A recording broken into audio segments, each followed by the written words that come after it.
விடுதலை கொடுங்க ஆண்டவரேன்னு கேளுங்க. கோபத்துக்கு பின்னால கூட ஒரு ஆவி இருக்குன்னு, அந்த ஆவி கிரியை செய்யும் போது உங்களுக்கு எரிச்சலை உண்டாக்கி கோபத்தை உண்டாக்குதா, அந்த சமாதானம் போயிடும். நீங்க ஆபீஸ்ல போய் கோபத்துல பேசுற ஒரு வார்த்தை நல்ல ஒரு ஆரோக்கியமான சூழ்நிலையை மாத்திரும். உங்க வீட்டுக்குள்ள அதே மாதிரி நீ கோபத்தோடு சொல்ற வார்த்தை எப்பவும் கடுகண்ணி மூஞ்சை கோபமா வச்சுக்கிட்டு, அதெல்லாம் கிறிஸ்தவ வாழ்க்கை. அன்பா இருங்க, சாந்தமா இருங்க, அமைதலா இருங்க. இயேசுவே அந்த சுபாவத்தை எனக்கு தாருன்னு கேளுங்க. கேட்குறீங்களா? ஆண்டவர் உங்களுக்கு தருவார்.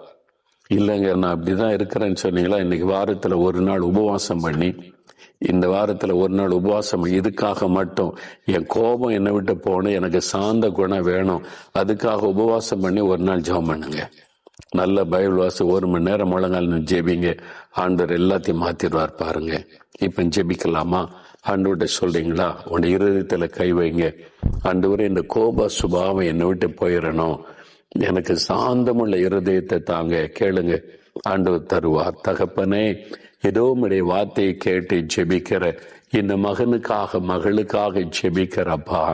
ஐயோ, நான் கோவப்பட்டு என் குடும்பத்துல எல்லாரையும் காயப்படுத்திட்டேன், வேலை செய்யற இடத்துல எல்லாரையும் காயப்படுத்திட்டு, யாருமே என்கிட்ட பேச பயப்படுறாங்க, அமைதி இல்லையே, அன்பு இல்லையே, சாந்தம் இல்லையே.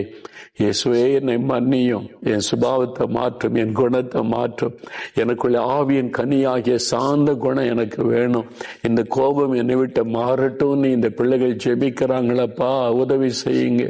நீ ஜெபத்திற்கு பதில் கொடுக்கிற தேவன் அல்லவா? இயேசு கிறிஸ்துவின் நாமத்தில் அந்த கோப சுபாவம் விலகி போகட்டும். கோபத்தை கொண்டு வருகிற அந்த ஆவி விலகட்டும். இயேசுவின் நாமத்தில் ஒரு சாந்தமும் அமைதியும் தேவ அன்பும் அவருடைய கனிவான வார்த்தைகள்